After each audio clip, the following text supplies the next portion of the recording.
Assalamualaikum warahmatullahi wabarakatuh. Perkenalkan nama saya Rizky Umi Mangunsong, NIM 18030167 dari kelas HPT 2018. Nah, pada video pembelajaran kali ini, pada mata kuliah Biologi Tanah, saya akan menjelaskan mengenai salah satu daur biogeokimia, yaitu daur sulfur.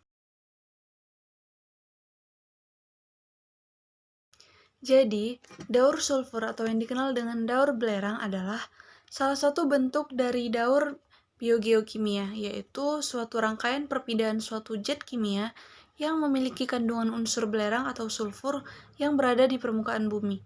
Dalam lingkungan atmosfer, unsur belerang ini berbentuk gas yaitu SO2 yang berasal dari aktivitas serta pembakaran bahan bakar fosil.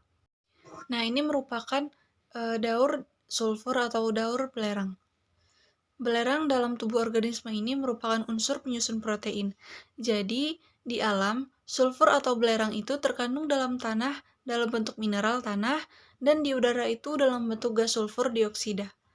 Adapun sumber dari gas sulfur dioksida ini berasal dari aktivitas gunung berapi, kemudian sumber air panas yang mengandung belerang, serta hasil dari penggunaan bahan bakar fosil yang turut melepaskan sulfur ke atmosfer dalam bentuk gas sulfur dioksida. Setelah itu, gas sulfur dioksida yang telah berada di udara akan mengalami oksidasi dan kemudian menjadi gas sulfat. Nah, tidak hanya itu, proses pembusukan bahan-bahan organik yang dilakukan oleh mikroorganisme juga akan menghasilkan belerang baik dalam wujud gas ke atmosfer atau masuk ke dalam tanah dalam wujud hidrogen sulfida. Nah, gas hidrogen sulfida yang ada di atmosfer ini juga nantinya akan mengalami oksidasi sehingga menjadi gas sulfat. Nah, gas sulfat itu akan bereaksi dengan air kemudian membentuk asam sulfat. Kandungan gas sulfat yang tinggi di udara nantinya akan menyebabkan masalah bagi lingkungan karena akan menyebabkan yang namanya hujan asam. Jadi, apabila derajat keasaman itu terlalu tinggi di dalam air hujan, otomatis nantinya akan merugikan, baik itu untuk tanaman atau hewan, ataupun juga untuk bangunan dan logam-logam yang nantinya akan mengalami korosi. Nah, kemudian hujan asam yang jatuh ke permukaan bumi ini nantinya akan jatuh ke tanah, kemudian akan membentuk ion-ion sulfat. Selanjutnya, ion-ion sulfat ini nantinya akan diserap oleh tumbuhan untuk menyusun protein dalam tubuhnya. Nah, ketika manusia atau hewan memakan tumbuhan, maka akan terjadi perpindahan unsur belerang dari tumbuhan ke tubuh hewan atau manusia.